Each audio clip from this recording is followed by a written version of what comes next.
Assalamualaikum warahmatullahi wabarakatuh.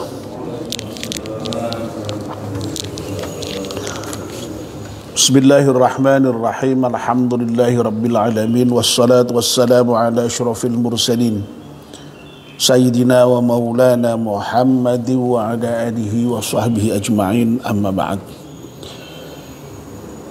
Ibu-ibu, bapak-bapak dan saudara sekalian, alhamdulillah kita panjatkan syukur kepada Allah Subhanahu wa taala yang pada pagi hari ini atas limpahan rahmat dan nikmatnya kita semua bisa hadir di masjid salat subuh berjamaah, dan sekarang kita melanjutkannya dengan melakukan kajian ba'da subuh. Kita mohon kepada Allah Subhanahu wa taala semoga seluruh rangkaian ibadah kita di pagi hari diterima oleh Allah Subhanahu wa taala. Amin ya rabbal alamin. Mari kita mulai kajian subuh kita dengan berdoa bersama-sama. Bismillahirrahmanirrahim. Ashhadu an la ilaha illallah wa ashhadu anna Muhammadar Rasulullah. Raditu billahi rabba wa bil islami dina wa bi Muhammadin nabiyyan wa rasulah. Rabbi zidni ilman nafi'a warzuqni fahman wa hukma wa alhiqni bis salihin. Amin. Bapak dan ibu-ibu, izinkan saya untuk meneruskan kajian kitab Taysirul Khalaq. Sebelum kita kaji, mari kita membaca surat Al-Fatihah sekali untuk pengarang kitab Taysirul Khalaq. Semoga kitab yang kita baca ini bermanfaat untuk kita semuanya. Ala diniyah Al-Fatihah. A'udzu billahi minasyaitonir rajim. Bismillahirrahmanirrahim. Alhamdulillahi rabbil alamin. Arrahmanir rahim. Maliki yaumiddin. Iyyaka na'budu wa iyyaka nasta'in. Ihdinas siratal mustaqim. Siratal ladzina an'amta 'alaihim ghairil maghdubi 'alaihim waladdallin. Amin. Bapak dan ibu-ibu, kita sudah membicarakan bab hukukul jirani atau hak-hak tetangga ini dalam 2 pertemuan terakhir, dan masih ada beberapa poin yang perlu kita lanjutkan. Semoga pagi ini selesai. Kemarin yang poin terakhir adalah wa alla tata'ammadan nadhara ila nisaihi walau kunna khadaman lahu. Dan hendaknya kita ini jangan menyengaja untuk melihat kepada perempuan-perempuan tetangga kita, tidak hanya istrinya tetapi juga bisa juga anaknya, saudaranya, ibunya, bahkan walau kunna khadaman lahu, termasuk juga sampai pembantunya sekalipun itu kita jangan menyengaja melihatnya dengan pandangan yang tentu saja pandangan yang tidak baik ya. Kalau sekedar bertemu melihat wajar itu ya tentu saja tidak masalah. Lalu kemudian yang berikutnya, wa antastura, dan hendaknya kalian menutupi auratihi, auratnya atau aibnya atau cacatnya. Nah, lagi-lagi ya seperti yang kemarin sudah saya sampaikan, bahwa aturan-aturan yang terkait dengan tetangga ini sebenarnya juga aturan yang berlaku secara umum untuk kita umat Islam terhadap siapa saja ya, tidak hanya kepada tetangga ya. Tetapi lebih-lebih kepada tetangga itu ditekankan, jangan membuka aibnya, jangan membuka cacatnya. Ya. Ya. Seringkali kan yang namanya hidup bertetangga itu ya tahulah ya sedikit banyak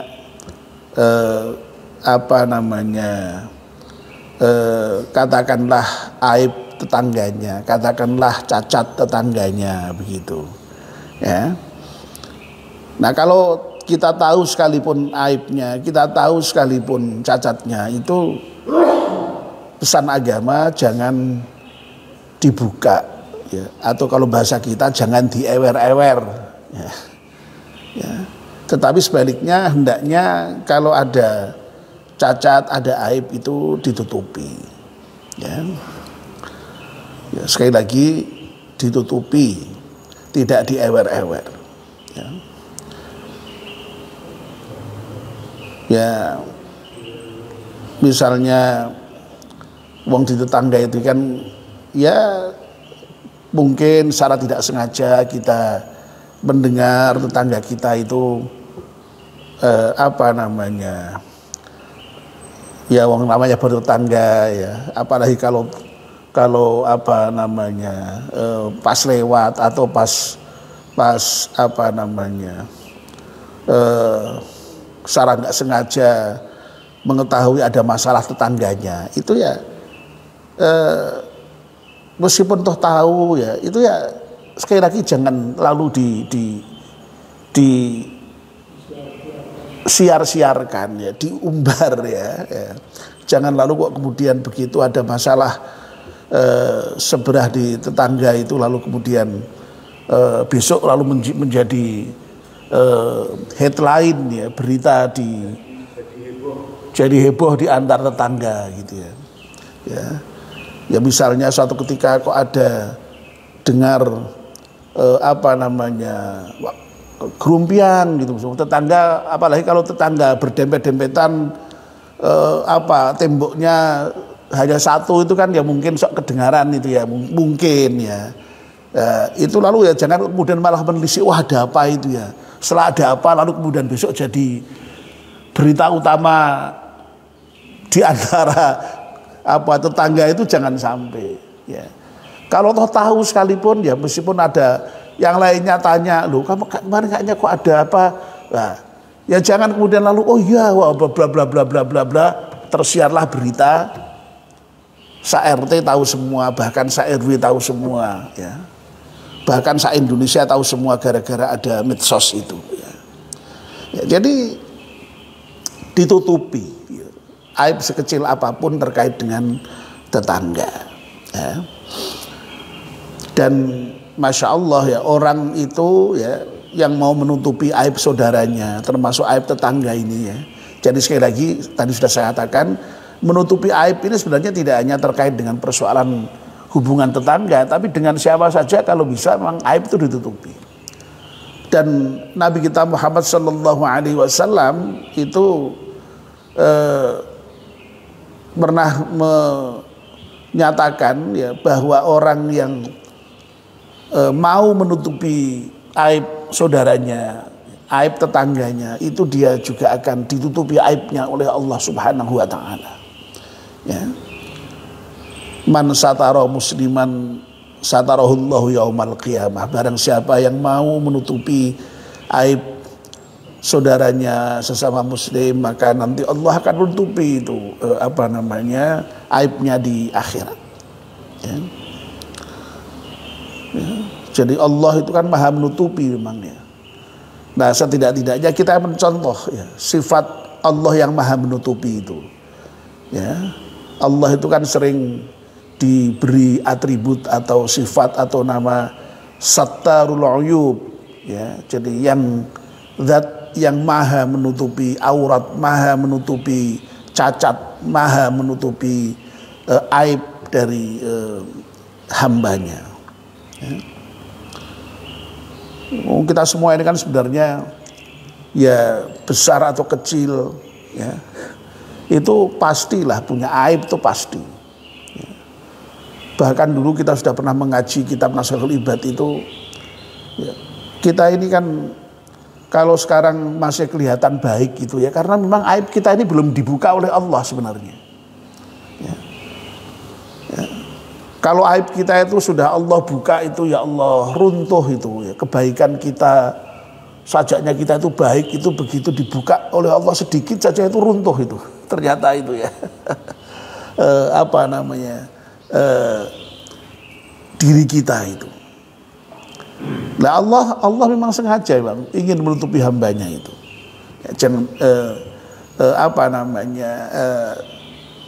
dan itu untuk memberikan teladan juga ya. Jadi kita berkali-kali ngaji terkait dengan Asmaul Husna itu kan supaya sifat-sifat Allah yang baik itu bisa kita teladani. Ya, kalau Allah itu maha penutup aib hambanya, ya kita ini tadi itu ya, bisa menutupi cacat, aib atau aurat dari tetangga kita ya.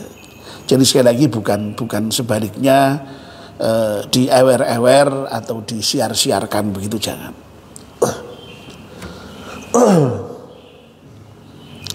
Lalu yang berikutnya, wa anturadda anhu al-makruha biqadri ma tastati'u. Wa anturadda, dan hendaknya kita ini bisa menolak ya, atau menghindari atau tidak melakukan ya anhu ya, dari tetangga kita itu al-makruha, hal-hal yang tidak disukai oleh tetangga kita itu ya. Biqadri ma tastati'u, ya tentu saja sekedar yang kita mampu untuk menolaknya, untuk menghindarinya, untuk tidak melakukannya ya. Ya, Bapak dan Ibu-ibu, ini juga saya kira memang ya kita bertetangga dengan banyak orang itu, tetangga-tetangga kita itu kan ya pastilah ya punya hal-hal yang disenangi, tapi di sisi lain juga punya hal-hal yang tidak disukai ya. Semua orang kan punya begitu toh ya, ada hal yang diingini, ada yang tidak disukai itu. Lah terkait dengan hal yang disukai ya, sedapat mungkin kita membantu untuk ikut mewujudkannya ya.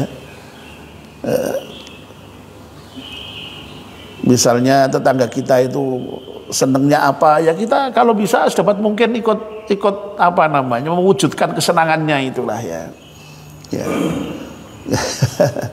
Yang sepele-sepele yang saya sering contohkan itu kan ya Allah, kalau misalnya tetangga kita punya kesenangan apa, lalu kita antarkan kesenangannya, itu senang sekali itu.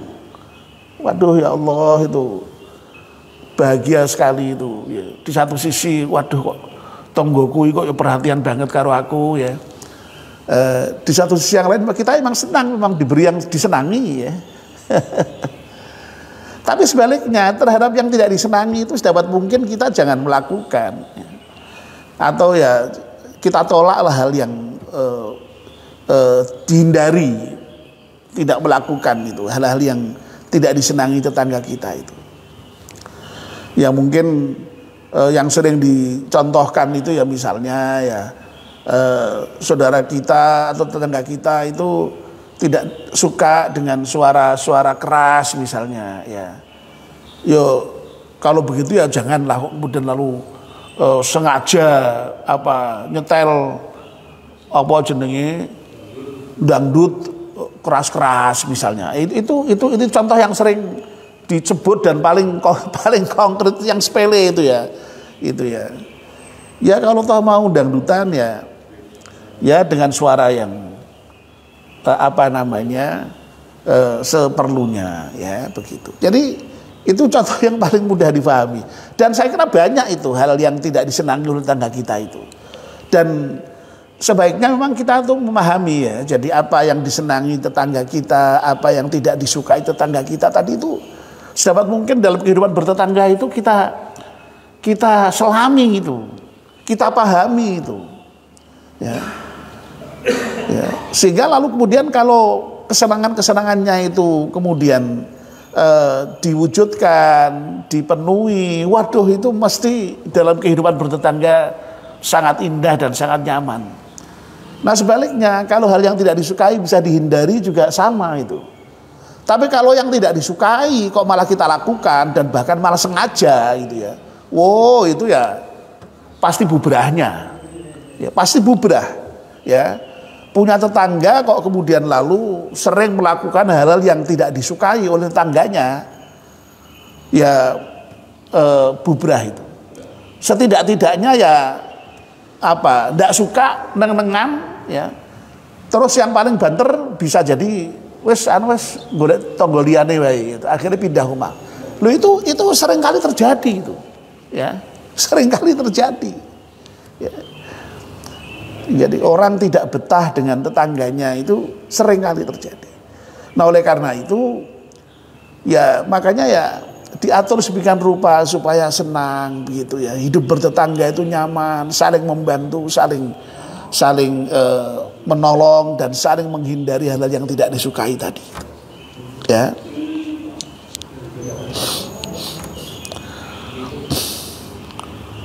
Ya, termasuk ya misalnya ada yang mengganggu, itu kan tidak disukai ya. Kalau kita tahu sebagai tetangga, sobat mungkin menolak gangguan terhadap tetangga kita itu. Ya, banyak dimensinya banyak ini ya. Wa antarudda anhul makruha biqadri ma tastati' ya. Jadi menolak, menghindari, tidak melakukan hal-hal yang tidak disukai oleh tetangga kita itu dengan kadar kemampuan kita ya. Lalu yang berikutnya ya, ini yang terakhir ya. Wa an tuqabilahu bil basyasyati wal ihtiram ya. Dan kalau kita bertemu dengan tetangga kita itu hendaknya bertemulah dengan wajah yang sumringah, wajah yang berseri-seri, ya, wajah yang apa meneh Pak, wajah yang ajer, ada Pak ajer Pak, wajah yang ajer, ya, jangan merengut, jangan apa, punya wajah satu itu ditekuk itu jangan ya, wajah ditekuk itu ada istilahnya ya, wajah ditekuk ini ya, mengkerut gitu ya, jangan. Ya, jangan wajah monyong ya, terserah lah istilahnya banyak itu ya. Ya. Tapi yang wajah yang gembira, wajah yang berseri, wajah yang apa namanya? Ya ada senyumnya ya. Bahkan itu kalau Nabi itu senyum itu sampai giginya kelihatan untuk menunjukkan kesungguhan dalam senyum itu. Jangan malah senyum sinis juga jangan ya. Ya. Iya, ini ya. Nah, itu wal ihtiram dan juga bertemu dengan sikap yang memuliakan ya. Jangan menghinakan, jangan melecehkan, jangan menganggap remeh, jangan ya. Jadi kita harus memuliakan tetangga kita itu kalau ketemu ya. Bapak dan ibu-ibu, pentingnya wajah berseri, wajah bergembira kalau kita bertemu tetangga itu apa namanya,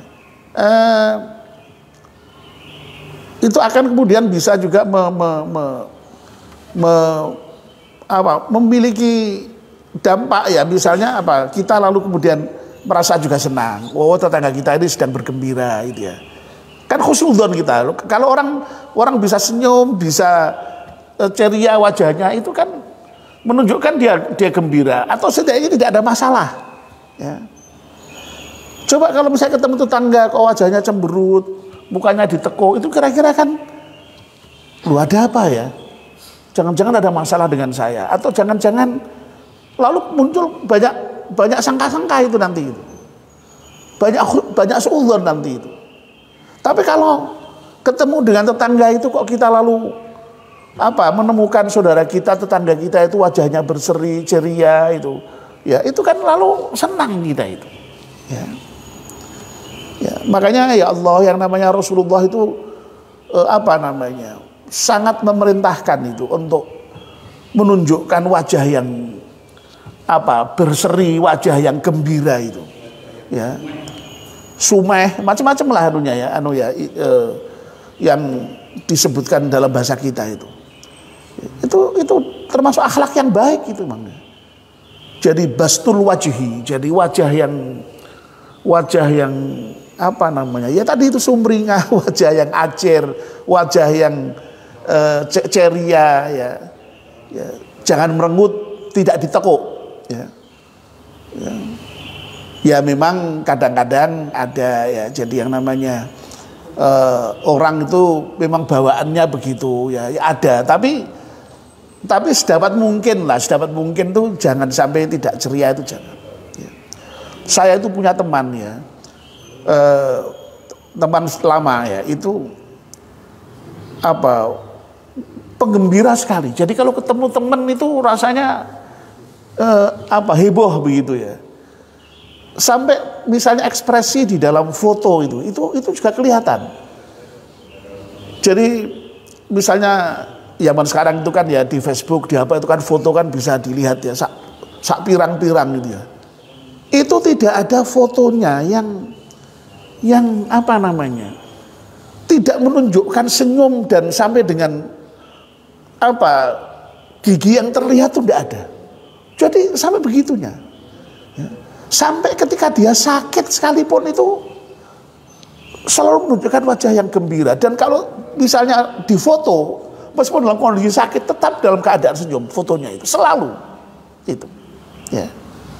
Itu sampai ada yang seperti itu, ya. Ya kita tidak harus lah, ya, tidak harus kemudian perengas terus, ya, tidak perlu, ya. Atau senyum sendirian, tidak perlu, ya. Tapi kalau ketemu orang itu kalau bisa tadi itu, ya, senyum, ya, wajahnya gembira, wajahnya ceria itu, ya, itu. Dan bahkan sampai Nabi itu pernah mengatakan begini, wahai orang Muslim, ya, kamu tuh jangan merasa hina meskipun toh kamu berbuat kebaikan itu hanya dengan berwajah manis, berwajah ceria, berwajah sumringah ketika bertemu dengan saudaramu, ya. Jadi rupa-rupanya kita ketika bertemu dengan saudara kita, tetangga kita, wajahnya ceria, itu sudah merupakan al-ma'ruf, itu sudah merupakan kebaikan itu, ya. Itu. Ya, karena tadi itu, ya, kalau sampai kemudian kita merengut itu nanti bisa menimbulkan zon yang itu, ya. Jadi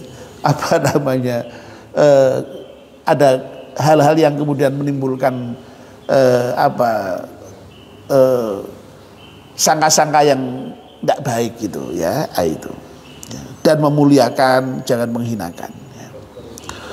Nah itu banyak sekali, ya, beberapa hak yang ada pada tetangga kita. Nah kemudian dalam kitab ini ditutup dengan 2 hadis Nabi, ya. Qala Nabi sallallahu alaihi wasallam, Rasulullah Nabi kita Muhammad sallallahu alaihi wasallam bersabda, "Man kana yu'minu billahi wal yaumil akhir falyukrim jarah." Ya. Barang siapa yang beriman kepada Allah dan hari akhir, falyukrim jarah, hendaknya dia memuliakan tetangganya. Ya. Ya. Jadi hadis ini menunjukkan bahwa yang namanya baik dengan tetangga, yang namanya memuliakan tetangga itu ternyata sampai pada posisi merupakan tanda dari keimanan kita, ya. Kalau orang itu imannya benar terhadap Allah dan hari akhir, maka di antara aktualisasi iman itu atau ekspresi iman itu adalah baiknya dengan tetangganya, ya, pemuliaannya terhadap tetangganya, ya. Sebaliknya berarti kalau orang kok misalnya tetangganya itu tidak baik, tidak memuliakan, oh ternyata imannya juga kurang baik, ya. Jadi Masya Allah, ya, saya juga sudah berkali-kali ini menyampaikan, ternyata yang namanya iman itu tidak hanya berkaitan dengan persoalan-persoalan yang terkait dengan hal-hal yang gaib gitu, ya, hal yang daki-daki.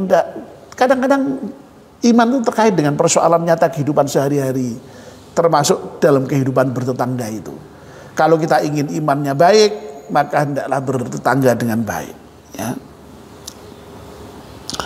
Lalu kemudian yang kedua, hadis yang terakhir ini dan sekaligus menutup pembahasan hukukul jiran ini, wa an Aisyah radhiyallahu anha, dan dari Aisyah radhiyallahu anha, anin Nabi sallallahu alaihi wasallam, dari Nabi Muhammad sallallahu alaihi wasallam, qala, Rasulullah bersabda, Nabi bersabda, mazala Jibrilu yusini bil jari.